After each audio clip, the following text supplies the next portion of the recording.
नमस्कार, कड़क पर आप सभी का स्वागत है। मैं हिमांशु सिंह पृथ्वी वल्लभ। बॉर्डर वॉच का वक्त हो चला है और बात करेंगे आज पाकिस्तान की। पाकिस्तान की राजनीति और सेना का नक्शा अब बदलने वाला है। 27वें संवैधानिक संशोधन ने सेना प्रमुख आसिम मुनीर को सिर्फ सेना का मुखिया नहीं, बल्कि तीनों सेनाओं, परमाणु कमांड और पूरे सामरिक ढांचे का एकमात्र नियंत्रणकर्ता बना दिया है। ये केवल एक संवैधानिक संशोधन नहीं, बल्कि पाकिस्तान में होने वाला साइलेंट तख्तापलट है, जिसे बिना बंदूक उठाए अंजाम दिया गया। अब सवाल यह है कि मुनीर की मंशा आखिर है क्या?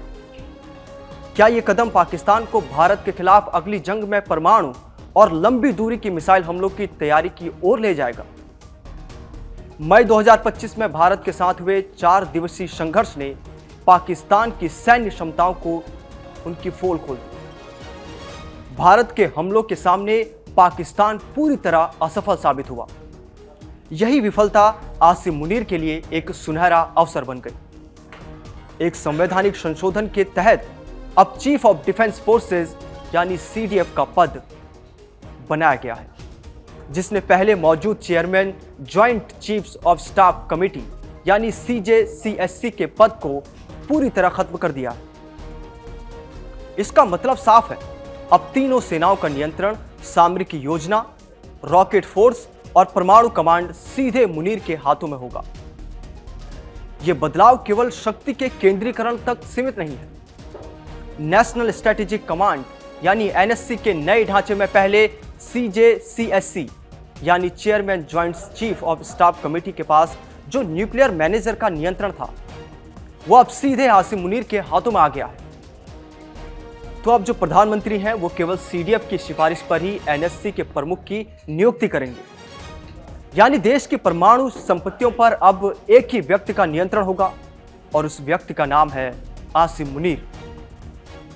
मई संघर्ष के बाद पाकिस्तान ने अपनी सेना में एक नई रॉकेट फोर्स का गठन किया है। यह लंबी दूरी की मिसाइलों को तेजी से लॉन्च करने में सक्षम होगी। इसका मकसद यह है कि भारत के खिलाफ भविष्य में किसी भी संघर्ष में पाकिस्तान तुरंत जवाब देने की स्थिति में होगा। इसके लिए पाकिस्तान अब सामरिक परमाणु हथियारों की बजाय आधुनिक मिसाइल क्षमताओं में ज्यादा निवेश कर रहा है। SPD की भूमिका अब केवल रणनीतिक परमाणु प्रतिरोध का उसमें सीमित हो जाएगी। इस संविधान संशोधन का एक और बड़ा पहलू यह है कि अब CDF परमाणु और मिसाइल दोनों कमांडों पर डायरेक्ट कंट्रोल रखेंगे। पुराने ढांचे में CJCSC, SPD और तीनों सेनाओं के स्ट्रेटेजिक विभागों के बीच लगातार खींचतान रहती थी, जिससे फैसले लेने में देरी होती थी। अब नया मॉडल पाकिस्तान को हमले की स्थिति में तेज और निर्णायक कार्रवाई करने में सक्षम बनाएगा।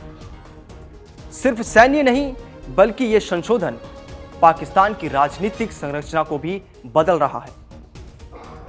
आसिम मुनीर ने जनरल जिया उल हक के प्रत्यक्ष और हिंसक तख्तापलट से एक कदम आगे बढ़कर साइलेंट और संवैधानिक तरीके से सत्ता के सभी स्तंभों पर अपना नियंत्रण स्थापित कर लिया है। राष्ट्रपति, सरकार और न्यायपालिका सभी संस्थाएं अब उनके नियंत्रण के दायरे में आ गई हैं।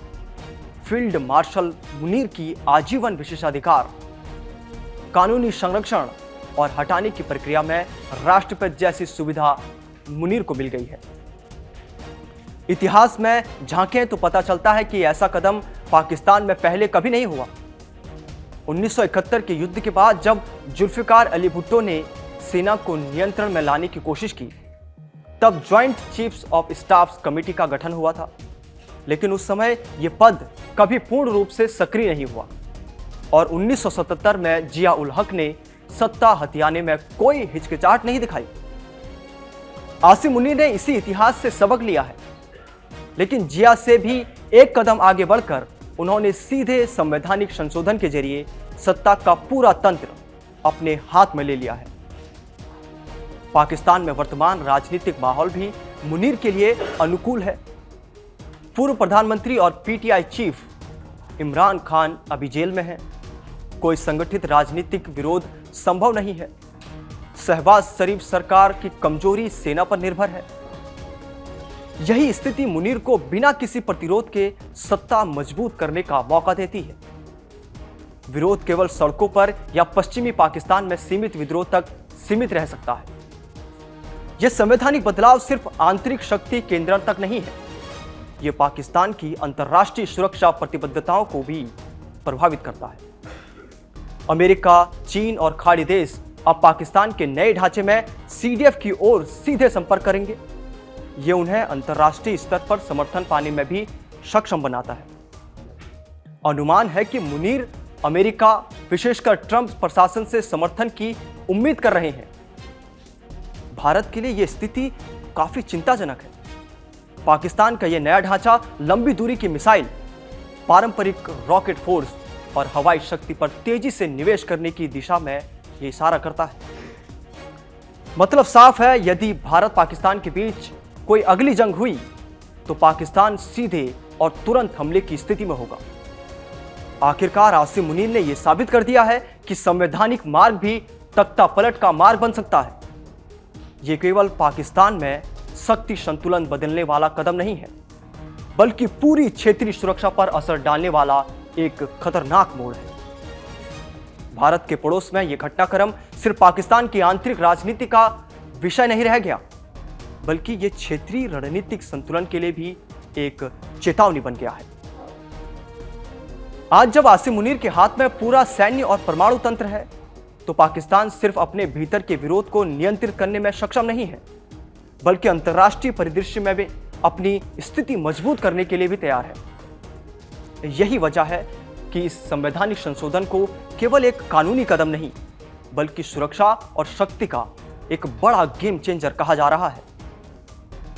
संक्षेप में 27वां संविधान संशोधन सीडीएफ के तहत आसिम मुनीर को पूरी सेना, परमाणु और मिसाइल कमांड का नियंत्रण, आजीवन कानूनी संरक्षण और शक्ति का केंद्रीकरण देता है। यह पाकिस्तान में इतिहास का सबसे बड़ा साइलेंट तख्तापलट है, जो न केवल देश के आंतरिक शक्ति संतुलन को बदलता है, बल्कि भारत और पूरे क्षेत्रीय भू राजनीतिक परिदृश्य को भी सीधे प्रभावित करता है। तो आज की इस रिपोर्ट में इतना ही। देश और दुनिया की तमाम बड़ी खबरों के लिए आप देखते रहिए कड़क। नमस्कार।